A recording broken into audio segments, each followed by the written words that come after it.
Hello again. The purpose of this video is to give you an introductory guide to getting started with a Canon T70. I'm a big fan of the T70s. It's one of my favourites out of the T series. It's a little bit more advanced than the T50, but it's not quite as complicated and as heavy as the T90, the top of the range one. This one's got a 28mm 2.8, which is not really a standard lens. It's what will be classed as a wide angle. If you want to change the lenses, you push in on this lever on the lens, or the older ones have a collar, and then you can just turn it anti-clockwise and the lens will come off. This was a camera I picked up last week in an eBay auction. It came boxed, but the box doesn't go with the camera. The seller quite cleverly put the box together with the camera, thinking it would make more money, but it doesn't have the right registration papers and guarantee, etc. But you can see it's in quite good condition. This foam is not in bad condition. This is a mirror damper. Often this deteriorates and just turns into a goo. But no, it's fairly clean. It has been used because there should be a cover in there that's missing. And then to reattach a lens, you put the red dot, matches up to the red dot. Look over the top of the phone and see what I'm doing.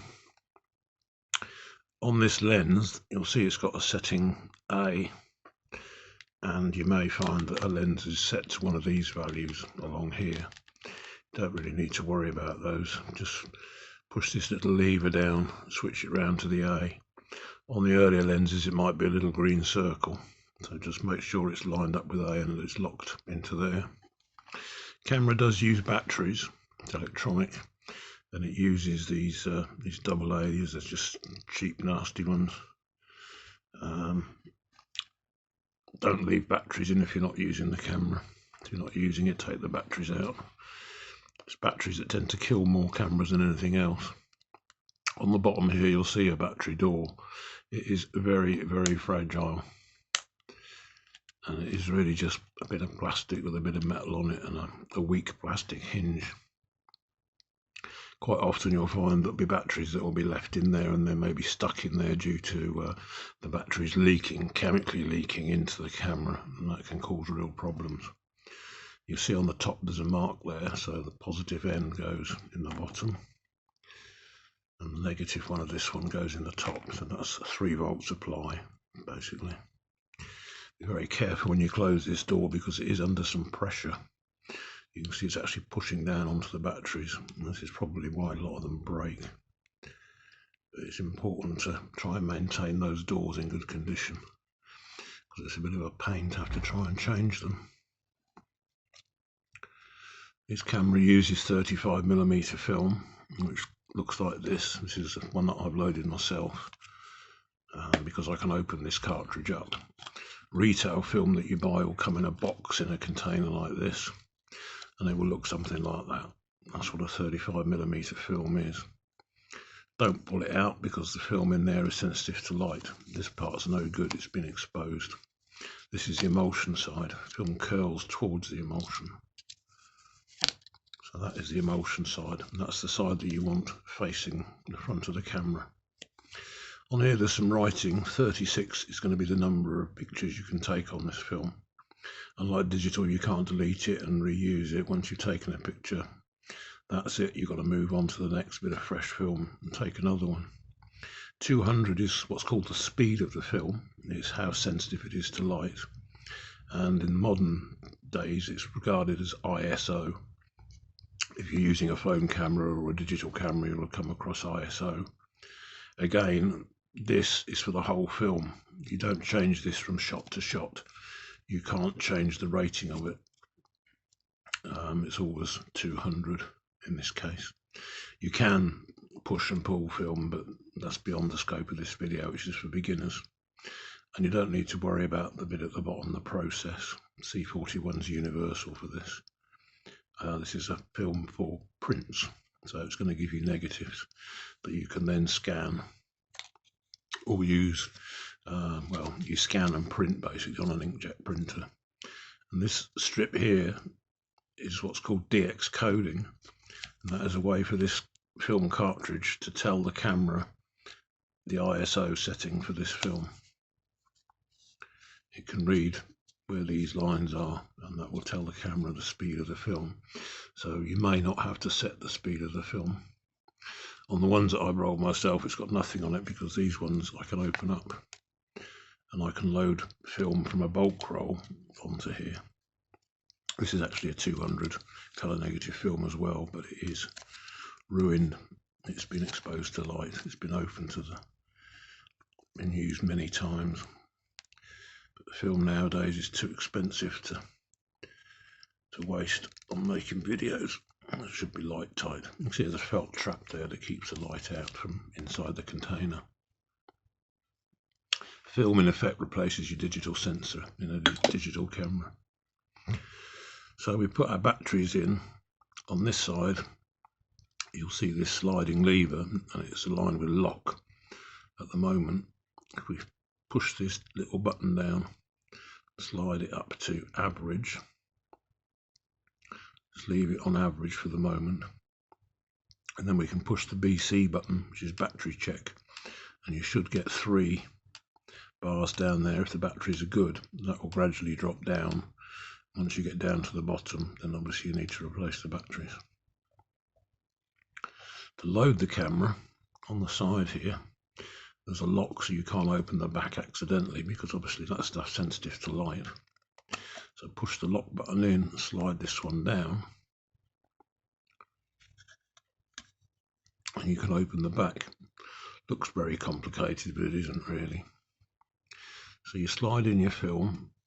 I'm using this one. I'll use this one for a start, but this is a fresh roll. It's not been exposed. And this camera doesn't have DX code in it. You'll see there's some metal pins in some cameras that read a DX code, so this one doesn't read DX codes. So you put your film in over on this side, the sticking out bit at the bottom, and the film, like I say, the curly bit towards the shutter. Don't touch this part here, it's very, very sensitive and quite easily damaged, and that will kind of ruin the camera. Pull your film across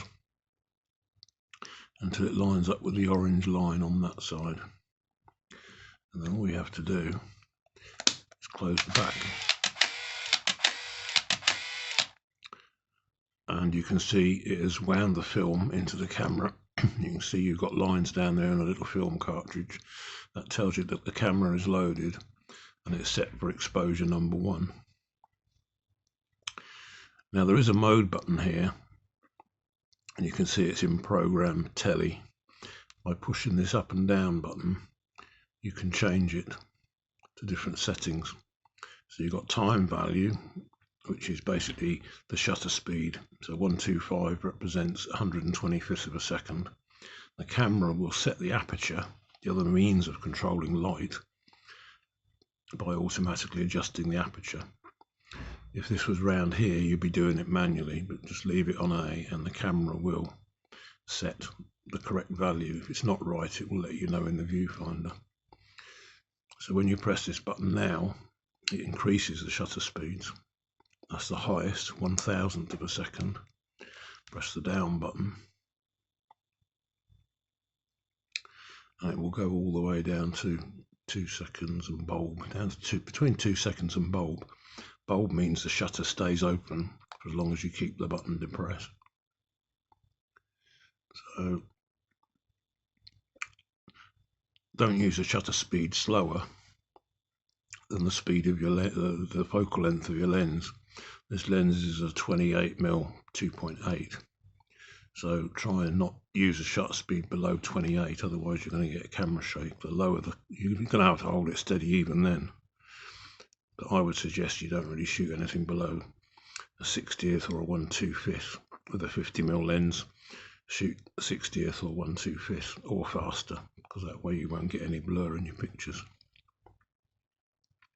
There are different kinds of metering, but we're not going to go into that. This camera also has a program mode. It has program wide, normal program, program telly. So the mode we're looking for is program, just on its own, no telly or wide, just program on its own. And then you can release that button there. Now we need to tell the camera the speed of that film. So by pushing the ISO button, you see it comes up with 400 ISO. And again, just use this to set it to 200, which is the speed of the film that's inside the camera, and release it. Basically, you're ready to go. Look through the viewfinder, compose your image, focus. There are aids in the middle of the focusing screen to help you focus, to get a sharp picture, to get the parts that you want sharp. There is some information displayed inside the camera. When you lightly press down on the shutter release, you'll get a green P flashing at the top. I don't know if you can see it. I can never get these things to show up on video, but there is a green P on the right hand side at the top, and then there'll also be an indicated shutter speed. In this case it's showing a 30th, and it's flashing because there is a risk of camera shake at a 30th, but it's in program mode. When you're happy with your composition and your focusing, press the shutter release. It will take the picture and it will advance the film for you. So the film now moves on. I'm going to open this, but don't you do it. You'll see that it's advanced the film on, and it's pulled out a fresh bit of film to expose, and it will continue to do that. That's why you don't open the back, because it will start again. That's all right. You can use the camera that way, you can use the camera that way, you can use it however you like. That is the creative part of photography, is how you're going to use it. Now when you've used up all of your exposures,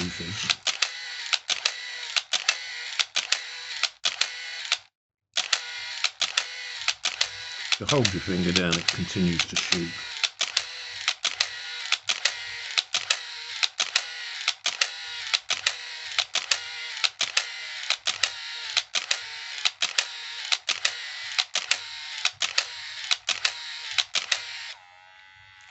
So there, it's reached the end of the film. So now it's beeping, and this is flashing, saying it has reached the end of the film.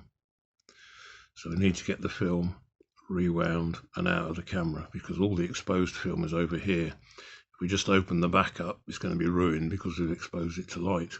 So we need to rewind it back into the canister. And the way you do that on this camera is you push up on this little button here. You'll see there's an arrow there.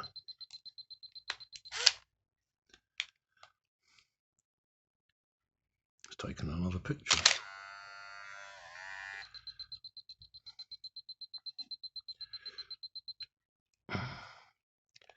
So you should push up on that. Now you can hear it's rewinding the film back into the canister.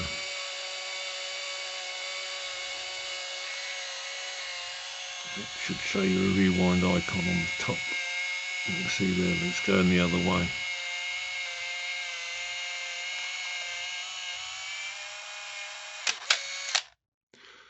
So that's saying it's finished rewinding. So now the film will be back in the canister. It's now safe to open the back up.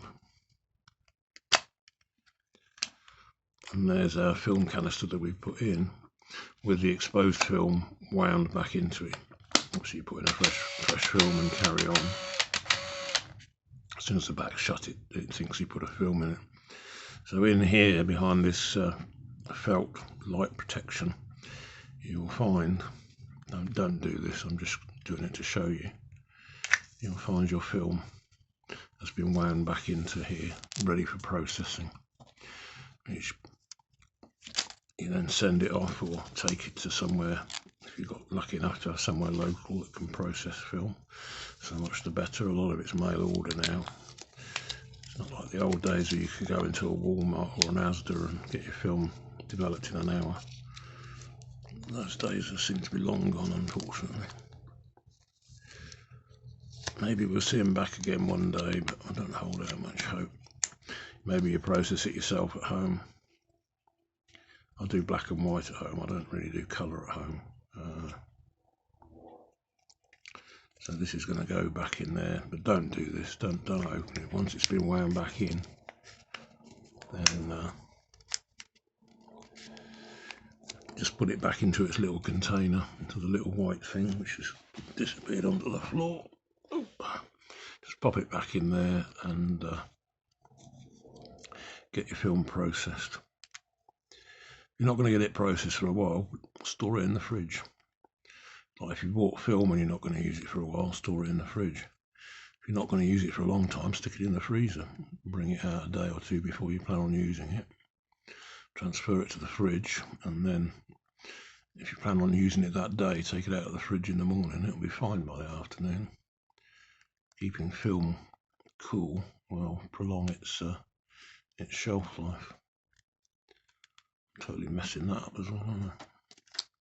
But there you go, folks. There's a quick start guide to the Canon T70. Nice camera, nice and easy to use. Can be used in more advanced modes. This relates to the metering. There's also a self-timer function, so if you push this button again, you want to do selfies. This is selfies in the old days. Stick the camera on a wall or a tripod or somewhere like that. Compose, focus. Put it on the self-timer mode. Press the button and you'll hear it beep.